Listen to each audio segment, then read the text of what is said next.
நான் உலகத்துக்கு நன்மை சொல்ல வரேன். என்னான்னு கேட்பீங்க. இதுவும் என்னோட வழி தான். இதை தான் சொல்கிறேன்னா, என்னோட முக்கியமான வழியை தான் நான் சொல்கிறேன். வழி தான் என் வாழ்க்கை ஃபுல்லாக வந்து குழந்தையிலேருந்து இந்த வயசு வரைக்கும் நான் வழியை தான் அனுபவித்தேன். எதுவுமே எனக்கு நன்மை கிடையாது. இது போராட்ட காலம்னா எதுக்குன்னா, அடுத்தவங்களுக்கு நன்மை சொல்கிறதுக்கு இறைவன் எனக்கு பெரிய போராட்ட காலம் கொடுத்துருக்காருன்னு நான் நம்புகிறேன். வேறு ஒன்றும் கிடையாது.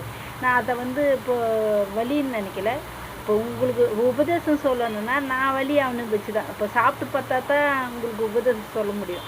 இப்போ ஒருத்தருக்கு நம்ம உபதேசம் சொல்கிறோம்னா அதோட உபதேசத்துக்கு இன்னும் வழி நம்ம அந்த வழியை அனுபவிச்சாதான் அந்த வழியோட உபதேசத்தை சொல்ல முடியும். அதனால தான் இறைவன் வந்து எனக்கு அவ்வளோ சோதனை கொடுத்தாருன்னு என்னை உணர்த்திட்டாரு. சரி, இப்போ வந்து அந்த வழியில் உங்களுக்கு மருந்து. ஏன்னா பெண்கள் வந்து ரொம்ப தன்னம்பிக்கை இல்லாத இருக்கிறாங்க.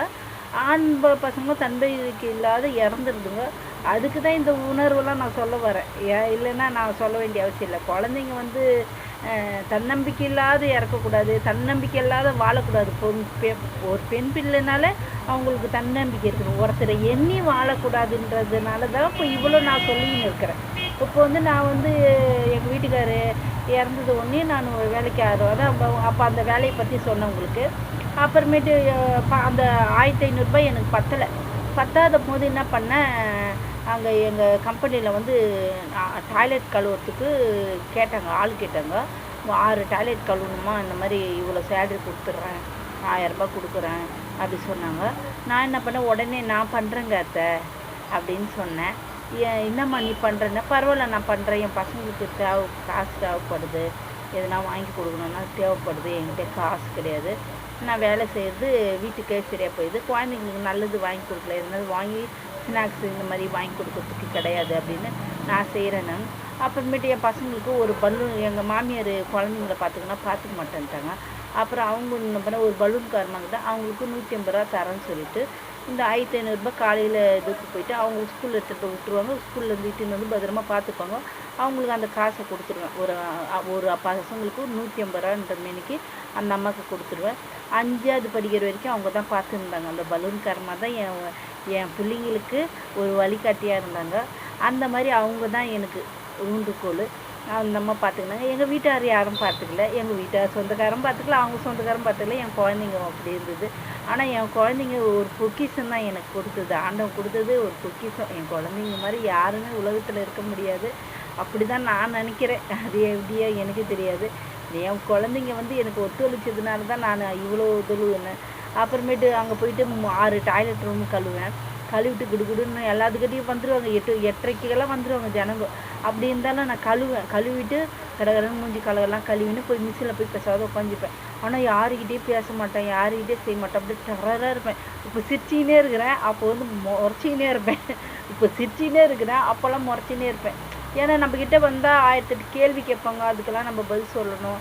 எனக்கு ஒரு கஷ்டமாக இருக்கும். அதனால் யாருக்கிட்டையுமே பேச மாட்டேன். சாப்பிடுவேன். மிஷினு நான் தான் என் வாழ்க்கை.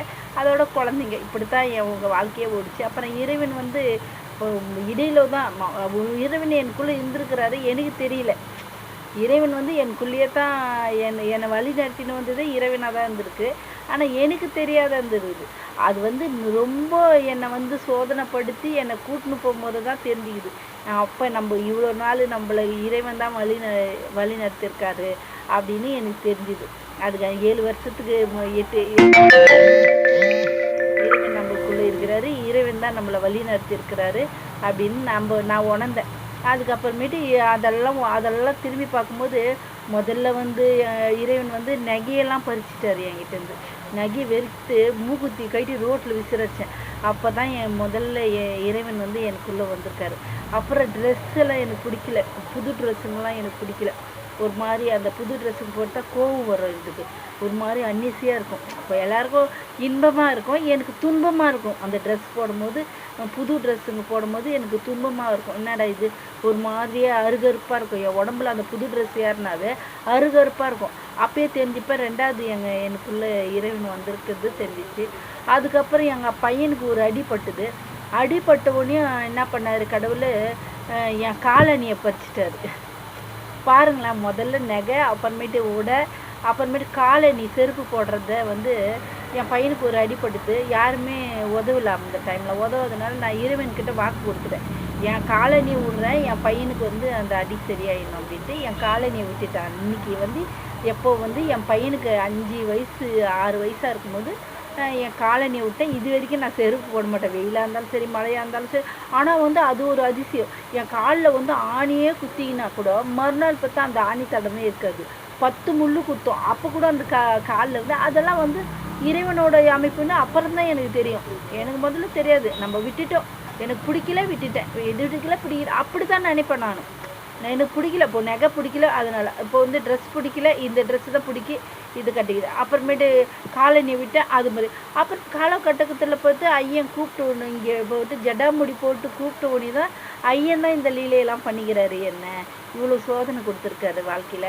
ஒரு ஏணிப்படியில் ஏறினா தான் அடுத்தவங்களுக்கு உபதேசம் பண்ண முடியும்ன்ட்டு என்ன ஏணிப்படியாக யூஸ் பண்ணிட்டாரு ஐயன்.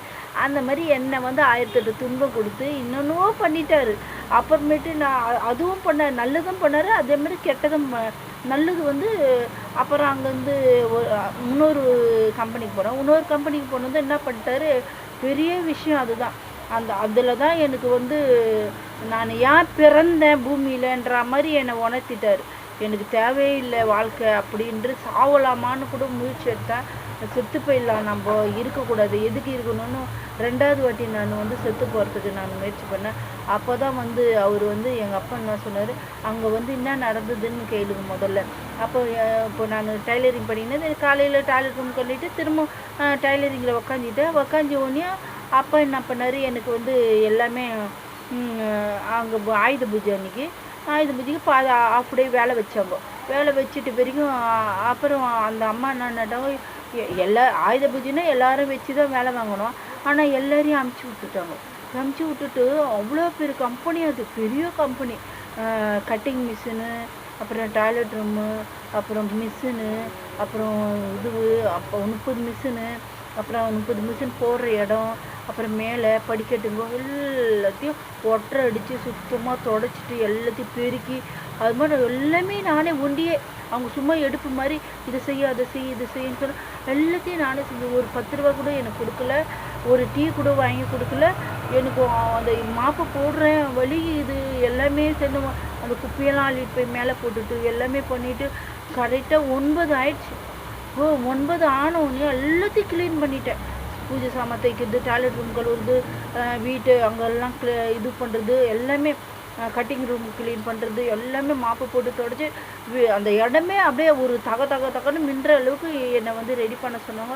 அப்புறம் ரெடி பண்ணிட்டு பிறக்கும் அந்த இதுவையும் தாங்கிட்டு 9 மணிக்கு வெளியே வரான். ஒரு பொம்பளை அந்த மாதிரி இருந்தால் நான் எப்படி இருக்கும், ஒரே கரியேன்னு வெளியே போகிறேன். எனக்கு அழமாட்டாத கூட இடுப்பு வலி தாங்கலை, இது பண்ணல, அழுகுற ஈசா என்னை இட்டுக்கோ, கடவுளே என்னை இட்டுக்கோ, என்னையா இவ்வளோ சோதனை பண்ணுறேன், நான் என்ன பாவம் பண்ணேன்னு தெரியலையே, என்னை இவ்வளோ சோதனை பண்ணிட்டு என்னை சாவடிச்சிடு கடவுளே என்னன்னு அழுகுற. ரோடெல்லாம் ஆகுதுன்னு வர இறைவா என்னை சாவடிச்சிருப்பா, எனக்கு வேணாம் வாழ்க்கை, எனக்கு வேணாம் வாழ்க்கை, வேலைக்கா வேணான்னு ரோடெல்லாம் ஆகுதுன்னு வர.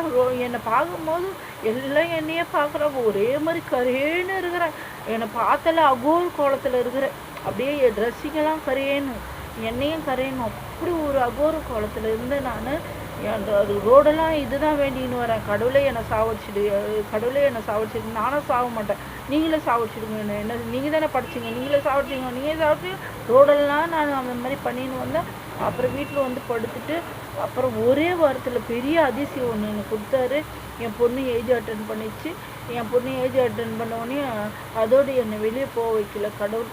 எப்படின்னா, நான் எனக்குன்னு ஒரு மிஷினை வாங்க வச்சார். மிஷினை வாங்க வச்சுட்டு வீட்லேயே தைக்கிற மாதிரி எனக்கு கடவுள் கொடுத்தாரு. எப்படின்னா, கடவுள் வந்து எனக்கு எவ்வளோ சோதனையை கொடுத்தாரு.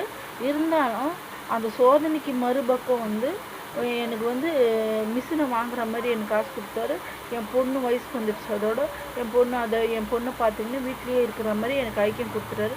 அதோடு நான் யாருக்கிட்டேயும் வேலைக்கு போகல.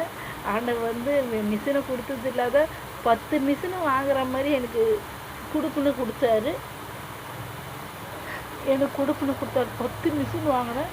நானே ஒரு ஓனராக இருந்தேன். 10 மிஷின் வாங்கி நானே ஒரு ஓனராக இருந்தேன். ஓனராக இருக்கிற மாதிரி எனக்கு ஆண்டவர் எனக்கு கொடுத்தாரு. ஆனால் வந்து மனுஷன் என்னை சதி பண்ணாங்க. ஆண்டவன் கொடுத்தாரு 10. அங்கே அவ்வளோ சோதனையும் கொடுத்தாரு. நான் மிஷின் போட்டு ஒரு 2 வருஷம் 3 வருஷம் தைச்சேன். அதுக்கப்புறமேட்டு எனக்கு 10 மிஷினும் வாங்குற அளவுக்கு கடன் வாங்கி நான் வாங்கினேன். கடன் வாங்கி வாங்கினேன். 10 பேர் என்கிட்ட வந்து வேலைக்காரங்க இருந்தாங்க. அந்த 10 பேரும் நல்லா அவங்க பாடுபட்டாங்க. எங்கள் கம்பெனி ஓனருக்கு பாடுபட்டாங்க. அதுக்கப்புறம் நான் வாங்கின மிஷினு வாங்கினோடனே